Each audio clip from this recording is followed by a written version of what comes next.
ሰላም ሰላም ሰላም ውድ የቻናሌ ቤተሰቦች እንዴት ናቸው? እኔ በጣም ደህና ነኝ። ዛሬ ወደ 22 ማዞሪያ መጥተናል። እንግዲህ 22 ማዞሪያ የመንገድ ግንባታ ፕሮጀክት እንጎበኛለን። በቅርቡ አይተነው ነበር። እንግዲህ ዛሬ በተለይ ወደ ታችኛው አካባቢ ኦልሬዲ ጠጠር ማንጠፍ ምናምን ጀምሯልና ዛሬ ፕሮግረስ አለው ማለት ነው። እንደሚታወቀው ባለፈው እንደተጀመረ ነግሬያችሁ ነበር። ኢቨን መንገዱም ተዘግቶ ነበር ባለፈው ቪዲዮ ስንመለከት ትዝ የሚላችሁ ከሆነ ወይም ደግሞ ነባር ቤተሰቦች። ይህ በተለይ ለመኪኖች ምናምን ማለት ነው። እግረኛ ብቻ ነበር ሲተላለፍ የነበረው። በተለይ ከዚህ ከስቴዲየሙ አጠገብ ካለው መስቀለኛው መንገድ እስከ አሁን ወደ ተነሳንበት ድረስ መኪኖች እያለፉ አልነበረም። ዛሬ እንደምታዩት እየተላለፉ ነው። ነገር ግን ወደዚህ አልደረሰም። ይሄ የጠጠር እንትኑን ማለት ነው፣ ጠጠር የማንጠፍ ስራው። ነገር ግን ያው እኛ ጉብኝታችንን እንቀጥላለን። እንግዲህ እንዳያችሁት የተነሳ ነው 22 ማዞሪያ ስካይ ታውን ስኩዌር የሚባለው ህንፃ ጋር ነው ያለ ነው። ከጎላጎል ወረድ ብላችሁ ማለት ነው። እንግዲህ የምንጨርሰው ደግሞ መስጊዱ የነበሩበት አካባቢ ድረስ ወደ ታችኛው ከስቴዲየሙ በታች ነው የዛሬው ጉብኝታችን የምናጠናቅቀው። እንግዲህ አዳዲስ ቤተሰብ ካላችሁ ሰብስክራይብ እያደረጋችሁ እንድትቀላቀሉን፣ ነባር ቤተሰቦችም ላይክ በማድረግ ብትጀምሩት፣ እንደዚሁም ደግሞ ሀሳብ አስተያየታችሁን ብታጋሩኝ ደስ ይለኛል። ቪዲዮውም ተደራሽ እንዲሆን ስለሚጠቅመው ማለት ነው። እንግዲህ ሰብስክራይብ ያላረጋችሁ ደግሞ የሁለተኛው ቻናል ኮመንት ሴክሽን ላይ ያለ ሊንኩ ሰብስክራይብ በማድረግ በየዕለቱ ምሽት ላይ በየቀኑ የተወሩ ወይም ደግሞ የነበሩ አንኳር መረጃዎች ሼር የምንደራረግበት ነው። እሱን ደግሞ ሰብስክራይብ በማድረግ ብትቀላቀሉ ደስ ይለኛል። እንግዲህ ወደ ፕሮጀክቱ ስንመጣ ያው እንደምታውቁት ምንም ብዙ ጊዜ እንዳልኳቸው የኛው የ2 ኪሎ ሜትር የመንገድ ግንባታ ነው። የኮሪደር ሳይሆን የመንገድ ግንባታ ያው ስታንዳርዱን ጠብቆ ማለት ነው። አሁን የሚሰሩ የመንገድ እንትኖች ግንባታዎች በሙሉ ኦልሬዲ ስታንዳርድ አላቸው፣ ወይም ደግሞ በኮሪደር ስታንዳርድ ስለሚሰሩ በዛ መሰረት ማለት ነው። እንግዲህ ከዚህ በፊት በነበረው ቪዲዮ ላይ ለምን አስመራ መንገድ እንደተባለ ብዙ የሚያውቁ ቤተሰቦች ኮመንት ላይ አስተያየት እየሰጡኝ ነበር። እንደሚታወቀው ይሄ መንገድ ድሮ አስመራ መንገድ ነበር የሚባለው። እንግዲህ ወደ አስመራ የሚወስዱ ባሶች እንዳየሁት ከሆነ ኮመንት ላይ በዚህ መስመር ላይ ይኖሩ ነበር ወይም ደግሞ ያልፉም ነበር የሚሉ ኮመንቶች አይቻለሁ። ስለዚህ እሱኛውን ሰዱትና ብቻ ከዚህ በፊት ስሙ አስመራ መንገድ ይባል እንደነበር እንደ አንድ መረጃ ይጠቅማቸዋል። ምናልባት ቶታሊ ደግሞ የማታውቁት ይኖራል፣ በተለይ ከአዲስ አበባ ውጭ ያላችሁ ሰዎች እንጂ 22 ማዞሪያ አዲስ አበባን የሚያቅሰው በደንብ ይታወቃል። እንግዲህ ወደ ቦሌ መድኃኔዓለም ቤተክርስቲያን ወይ ደግሞ የድራ ሞል ከሱ ጀምራችሁ ወደ ቀጥታ ወደ ምን ልበላችሁ ከመገናኛ ካልሆነ ወደ መስቀል አደባባይ ስትሄዱ የተወሰነ እንደሄዳችሁ አንድ መስቀለኛ መንገድ ታገኛላችሁ። አንደኛው ከዚህ ከኛ ከጀርባችን የነበረው ወደ ብሪቲሽ ኤምባሲ የሚወስደው እሱም እየተሰራ ነው መንገዱ እሱኛው። ሁለተኛ ደግሞ እኛ ወዳለንበት ከሱ ጋር የተያያዘ መስቀለኛ መንገድ አለ። እሱን ይዛችሁ ወደ ግራ ጥፍ እንዳላችሁ እንግዲህ ወደ ቦሌ መድኃኔዓለም የሚወስድ መንገድ አለ። ይሄ መንገድ ማለት ነው። ካልሆነ ደግሞ ከቦሌ ብራስ በዚህ በቪአይፒ ኮሪደር 2 ወደ ኡራኤል ቤተክርስቲያን ስትሄዱ ቦሌ መድኃኔዓለም ቤተክርስቲያን ወይ ደግሞ ኤድና ሞል ፊት ለፊት ወደ ቀኝ ስትታጠፉ እንግዲህ በዚህ መሀል 2 ኪሎ ሜትር ቦታ አለ ማለት ነው፣ ወይም ደግሞ መንገድ አለ። ካልሆነ አሁን እንኳን በደንብ ይታወቃል። ኦልሬዲ ስቴዲየሙም እንዲታወቅ ያደርገዋል። የአዲስ አበባ ትልቁ ስቴዲየም እዚህ መንገድ ላይ ነው ያለው፣ አንደኛው ጠርዙ ማለት ነው። ሌላኛው ከመገናኛ ወደ ቦሌ ኤርፖርት በሚወስደው መንገድ ነው ያለው። እንግዲህ በዛ በሁለቱ መንገዶች ላይ ነው ስቴዲየሙን የምታገኙት። ስለዚህ በዚህኛው በኩል ነው እንደውም በብዛት የሚታወቀው፣ በርካታ ሰውም የነበረበት። እንደዚሁም ደግሞ የስፖርት ኮሚሽን ከዚህ በፊት የነበረው በዚህ መንገድ ስለሆነ ስቴዲየሙ ዋናው መገኘው በዚህኛው መስመር እንደሆነ ነው የሚያሳየው፣ ወይም ደግሞ የሆነውም እንደዛው ነው። እንግዲህ በእርግጥ በዛኛውም አንድ መግቢያ ነው ያለው። በዚህኛው ግን ኦልሬዲ አሁን እየተሰሩ ነው ያሉት። አንድ ኦልሬዲ ተሰርቶ ያለቀ መግቢያ በር አለው። ሌሎች ደግሞ መስጊዱ በነበሩበት አካባቢም በዛ በኩል ቆርቆሮ በእርግጥ ሙሉ ለሙሉ አጥሮ አላለቀም፣ ስንደርስ እናየዋለን። በዛም በኩል መግቢያዎች ስላሉት ምናልባት ዋናው በር ይሄ ሊሆን ይችላል። ካልሆነ ግን ያው የሚሆነው በ24 በኩል ነው። ከዚህ ከመገናኛ በበኩል ያለው በሮች ማለት ነው። በዛ በኩል በርካታ በሮች አሉት። በነገራችን ላይ ምናልባት መንገድ እንዳይዘጋጋ ምናምን የሚፈልጉ ከሆነ ዋና መግቢያው በዛ በኩል ሊያደርጉት ይችላሉ። እንደ ቪአይፒ መግቢያ ደግሞ በዚህ በኤርፖርት በኩል ያለው አንድ በር ስላለ በዛ በኩል ምናልባት እሱን ሊጠቀሙ ይችላሉ። እሱኛው የስቴዲየሙ እንግዲህ ሲጠናቀቅ የምናየው ነው የሚሆነው። የዚህኛው ፕሮጀክት ግን እንደምትመለከቱት ኦልሬዲ ህንፃዎቹ በቃ በብርሃን ፍጥነት በሉት እዚህ አካባቢ ህንፃዎቹ እየተሰሩ የሚገኙት ከመቼው ደረሱ የሚያስብል አይነት እንግዲህ በእርግጥ ምናልባት መንገዱ አቻኩላቸውም ሊሆን ይችላል ቶሎ እንዲጨርሱ። እንደምታያቸው ግን በጣም ፕሮግረሶች አሏቸው በየጊዜ በየቀኑ ምናምን ማለት ነው።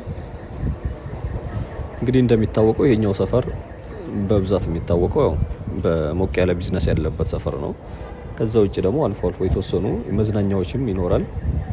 ኢቭን ውስጡ እንኳን በደንብ ቢዝነሶች ያሉበት ነው። ምናልባት አሁን እኛ እየሄድን ካለ ነው በግራ በኩሉ ካልሆነ በስተቀር በቀኝ በኩል ጥሩ የሚባሉ ቢዝነሶች ሞቅ ያለ ሰፈር ነው። በዛኛው በኩል ያለው ይሄ አዲሱ አስፋልትም እንግዲህ ብዙ የራቀ አይደለም ከዚህኛው ከዋናው መንገድ። እንግዲህ በሁለቱ መንገዶች መሀል ትምህርት ቤቶች፣ ቢዝነሶች ባለፈውም እንዳልኳችሁ ኢቭን አስፋልቶቹ አካባቢ በአዲሱ አስፋልት ከዚህ ከአክሱም ሆቴል ፊት ለፊት ባለው መንገድ ማለት ነው ደህና የሚባሉ አይነት ቢዝነሶች አሉ። በተለይ እነዚህ የክትፎ ቤቶች አሁን ላይ ደግሞ በብዛት እየበዙ የመጡ አንዱ መጠጥ ቤቶች በብዛት ይገኛሉ። ስጋ ቤት እንዲህ አይነት ቢዝነሶች አሉበት። እንግዲህ አሁን ወደ አውራሪስ ሆቴል አካባቢ እየደረስን ያለ ነው። አውራሪስ ሆቴል፣ ቅዱስ ገብርኤል ሆስፒታል እዚህኛው መንገድ ላይ በደንብ የሚታወቁ ስሞች ናቸው። ክሊኒኩ አንዱ ነበር፣ 22 ማዞሪያ ክሊኒክ። ምናልባት ለመጀመሪያ ጊዜ ከሆነ የምታየው ደግሞ የ22 ማዞሪያ የተባለበት አንዱ የአውቶቢስ 22 ቁጥር ማዞሪያ ስለነበር ያው ወደ ተነሳንበት አካባቢ ከፍ ብሎ ማለት ነው ወደ ጎላጎላ አካባቢ። በዚህ እንግዲህ ድሮ 9 ቁጥር ባስ ነበር የሚያልፈው። አሁን ላይ ባሶች ምናምን በዚህ አያልፉም።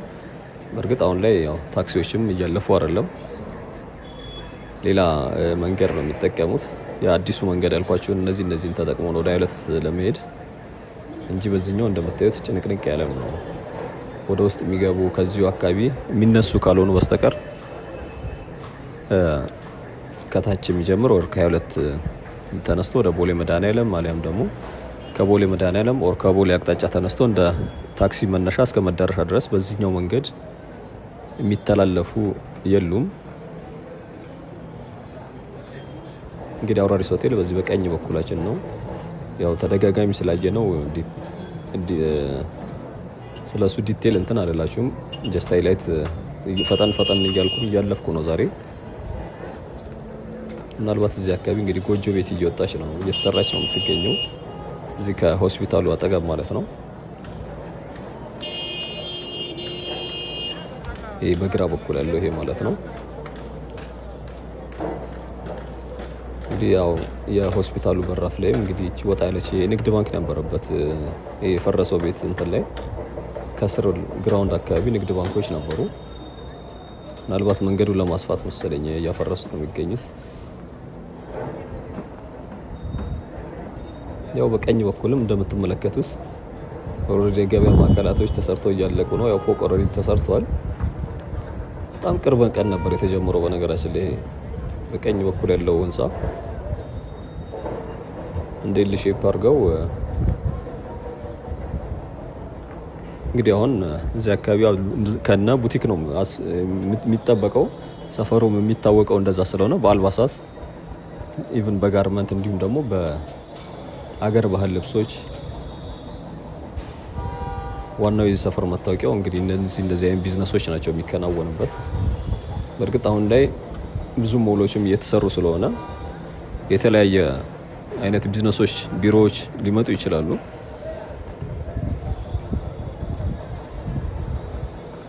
እንግዲህ አሁን ወደ ምዞርበት አቅጣጫ እንደምታዩት ኢቭን ቀለም ምናምን እየቀቡት ነው የሚገኙት። ቀጣይ ስንመጣ ምናልባት የኔ ቢዝነስ ጀምሮ ልናገኝ እንችላለን። እንግዲህ በዚህ ታጥፎ በነገራችን ላይ ድሮ ግሎባል ሆቴል የሚባል ነበር። ከሱ በስተጀርባ ላይ አንድ ትምህርት ቤት አለ፣ ብርሃነ ዛሬ የሚባል።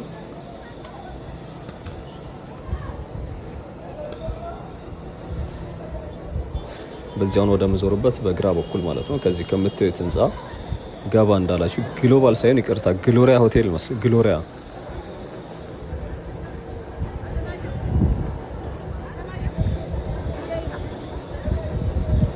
እንግዲህ አለፍ እንዳልን ደግሞ አሁን ቀበሌው ነው ያለው። ወደ ቀበሌው እየተዳረስን ነው። እዛም እንግዲህ ህንፃ እየተሰራ እንደሆነ ይታወቃል። አሁን ላይ ግን እሱ ላይ ፕሮግረስ እያየው አይደለም። የሆነ ከፍ ብሎ ቶሎ ወጥቶ ነበር። ከዛ አቋርጦት ይሁን ምን እንደሆነ እንጃ። ወይ ደግሞ ቀን እየሰሩ ቶሎ እየወጡ ሊሆን ይችላል።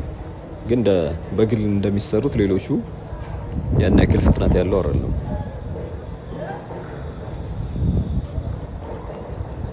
ያው መንገዱ እንግዲህ ሲጠናቀቅ እንደማንኛውም የገበያ ማዕከሎች፣ እነዚህ የገበያ ቦታዎች፣ ፐብሊክ ስፔሶች፣ ግሪን ኤሪያዎች እነዚህ ይጠበቃሉ።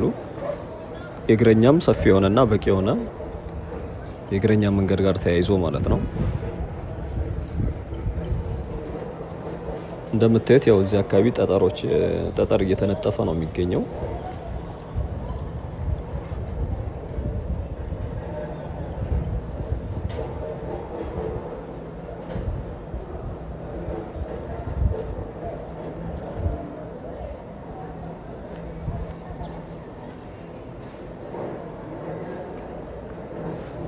እንግዲህ እዚህ አካባቢ ሌላው የሚታወቀው በድሪያ ሞል ነው። ይህም ቅርብ ጊዜ ነው የተሰራው። ያን ያክል የቆየ አይደለም። ምናልባት 4 ዓመት ወይ እንደዚህ ቢሆነው ነው። ከዛ የሚበልጥ አይነት አይመስለኝም። እኔ ሳውቀው ቅርብ እንደዛ ነው ማለት የተሰራው። ከዛ በፊት መኖሪያ ግቢ ነበር። እንግዲህ ቀበሌው ማለት ይሄ ነው። የአካባቢው የወረዳ 3 ነው። ቦሌ ክፍለ ከተማ ወረዳ 3 ማለት ነው። መዝናኛ የቀበሌው መዝናኛ ፑል መጫወቻዎች ምናምን ነበሩት እዚህ ዳር መንገዱ ዳር ላይ አሁን እኔ ወክ እያረኩ ባለሁበት ወይም ደግሞ የምታዩት ስፍራ ላይ ማለት ነው። ያው በውስጥ በኩል ከጀርባ እንዳልኳቸው አዳራሽ አለው። የራሱ የቀበሌው አዳራሽ አለ።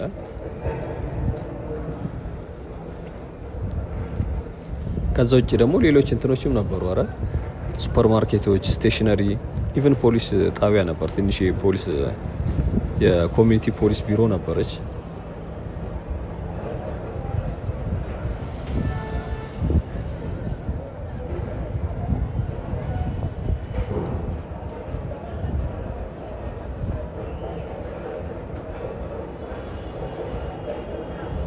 እንግዲህ ዛሬ ጉብኝታችን እንዳልኳችሁ ስቴዲየሙ አካባቢ ነው የምናጠናቅቀው። በታችኛው በር እንግዲህ ስቴዲየሙም ዙሪያው በጣም ነው እየተሰራ የሚገኘው። በየሰዓቱ እንትኖች አሉት። ከጎኑም ያለው የመንገድ ግንባታ በእርግጥ አይ ቲንክ ቆይተናል መሰለኝ እሱን ካየ ነው። የስቴዲየሙን አጥር ይዞ ሰፋ አድርገውታል። በነገራችን ላይ መንገዱ አሁን በደንብ እየሰፋ ነው የሚገኘው። እሱን ደግሞ እንግዲህ ሰሞኑ እናየዋለን። ከዛ ውጭ ደግሞ እንግዲህ በዚህ በ24 ወይም ደግሞ በኢምፔሪያል በኩል ያለው የስቴዲየሙ ይሻገራል። ያው እሱም ቆይተዋል ካየ ነው ወደ ቺቺኒያ አዲሱ ቺቺኒያ የሚወስደው መንገድ ማለት ነው። ሁለቱ ፕሮጀክቶች በስቴዲየሙ ዙሪያ አሉ። ከዚህ ጋር ሶስተኛ ማለት ነው ከዚህ መንገድ ጋር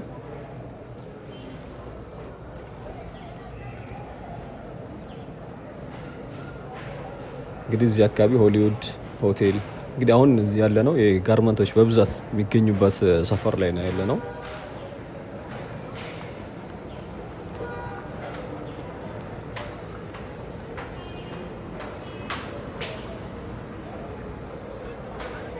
እነዚህ የተማሪ እንደዚሁም ደግሞ የድርጅቶች የሆቴሎች የሰራተኞች ልብስ የሚሰፉ ማለት ነው።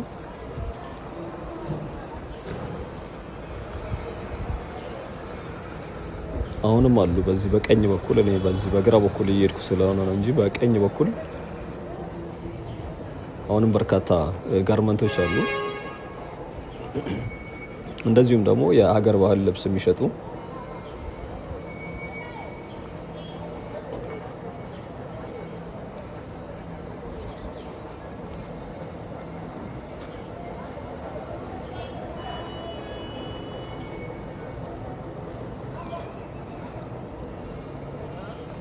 እንግዲህ ከዚህ እስከ ስቴዲየሙ መስቀለኛው መንገድ ድረስ አብዛኛው እዚህ አካባቢ ያለው ንግድ ይሄ ነው፣ የጋርመንት ስራ። አልፎ አልፎ ደግሞ የአልባሳት ቡቲኮች ነው የነበሩት። አሁን ላይ ህንፃዎች ከተሰሩ በኋላ በእርግጥ ፎቆች ላይ የተለያየ አገልግሎቶች የሚሰጡ ይኖራሉ። ግራውንዶች ላይ ግን ስቲል አሁንም በርከት ያሉ አልባሳት የሚሸጡ ቡቲኮች አሉ።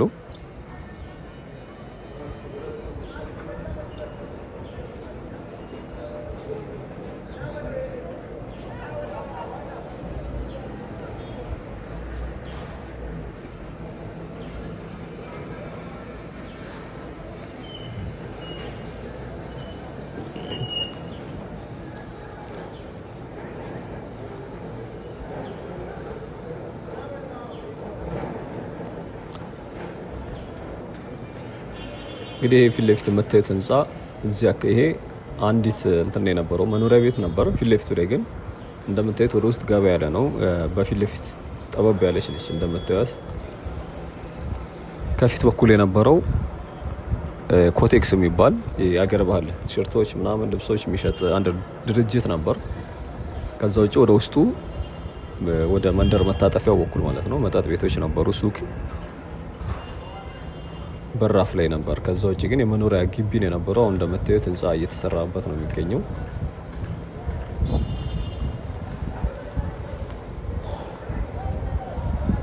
እነዚህ የምትመለከቷቸው ህንፃዎች በሙሉ ቅርብ አመታት እዚህ ጋር የተሰሩ ናቸው። እንዳለ የመኖሪያ ቤቶች እና ዳር ዳር ላይ ግን ያው እንዳልኳችሁ እነዚህ ቡቲኮች፣ ሱቆች እና ጋርመንት ቤቶች ነበሩበት። አሁን እንግዲህ በየቦታው ህንፃ በህንፃ እየሆነ ስለሆነ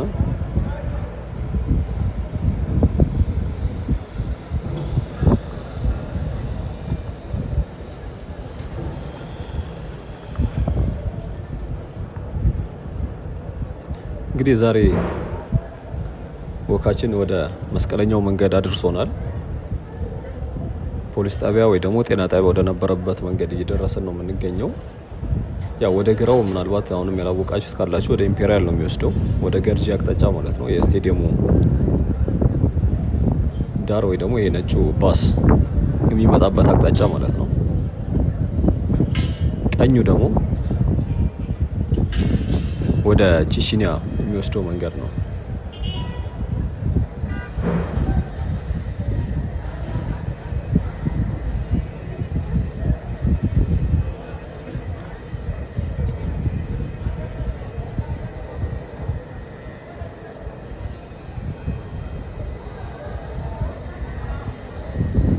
ሌላው እንግዲህ በደንብ ፍጥነት የሌለው ወይም ደግሞ ያን ያክል እንትን ለውጥ ያላየንበት የዚህ የጤና ጣቢያው ፕሮጀክት ነው። ጤና ጣቢያ የነበረበት ቦታ ማለት ነው።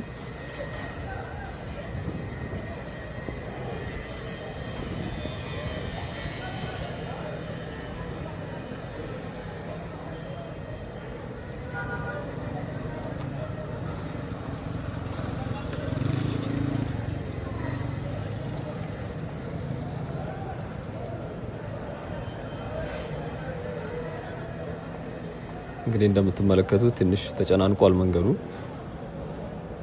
ከዚህ ከኢምፔሪያል አቅጣጫ የሚመጡ አሁን ከዞርኩበት ማለት ነው የጋቦን ኤምባሲ ያለበት ወይም ደግሞ ይሄ ከገርጂ አቅጣጫ የሚመጡ መኪኖች ነው ያየ ነው። እንግዲህ ተሻግረን ቀጥለናል። ወደ ስቴዲየሙ እየደረስን ያለ ነው። ስቴዲየሙ በዚህኛው በኩል እዚህ አጥሩ ስር የቆርቆሮ አጥር የምትመለከቱት ማለት ነው። እዛ ጋር ፕሮጀክቱን የሚሰራው የዚህ የቻይናዎቹ ቢሮ ያለበት ቦታ ነው። እሱን እንግዲህ ካሜራችንን ገባ አድርገን እንመለከታለን። ባለፈውም እንደዛው ነበር ያደረግነው። ቀጥለን ደግሞ ወደ ታች እንወርዳለን። የስቴዲየሙ ግቢ ላይ ሃይላይት ላይ እንዳያችሁት አይነት ማለት ነው መስጊዱ የነበረበት አካባቢ እየተሰሩ ያሉትን የስቴዲየሙ ዙሪያ ፕሮጀክቶች እናያለን ምን ላይ እንደደረሰ ማለት ነው። ያው ምናልባት በብዛት ፓርኪንግ ስፍራ የተለያዩ ነገሮች ይኖሩታል። እንደሚታወቀው ስቴዲየሙ የራግቢ እንደዚሁም ደግሞ የቴኒስ የመሳሰሉ የሌሎች ስፖርት አይነቶች ይሰራሉ ስቴዲየሙ ዙሪያ ላይ ማለት ነው።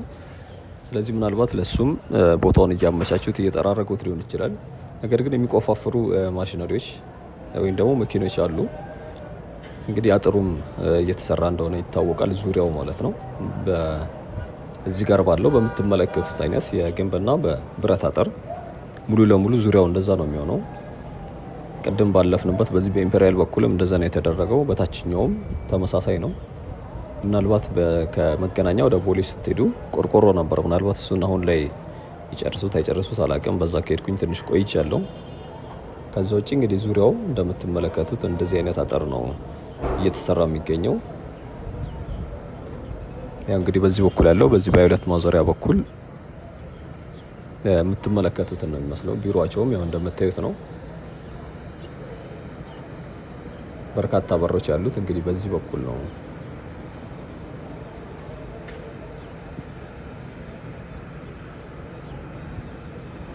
እንግዲህ ስፍራ ማለት ከዚህ በፊት የስፖርት ኮሚሽኑ የነበረበት ቦታ ነው። እንግዲህ ስፖርት ኮሚሽኑ አሁን ላይ ያው የለም። ቀጥለን እንግዲህ ወደ ታች ደግሞ እንወርድና የስቴዲየሙ በታችኛው በኩል ወይ ደግሞ በቦሌ መድኃኔዓለም በኩል ያለውን የምንመለከት ነው የሚሆነው። እንግዲህ ሀሳብ ጨርሻለሁኝ። ቪዲዮ ግን ይቀጥላል። እስከቻላችሁ ድረስ እንድታዩ ትጋብዛለሁኝ። ሰብስክራይብ ማድረጋችሁ እንዳትረሱ። አዲሱንም መልካም ጊዜ። ቻው።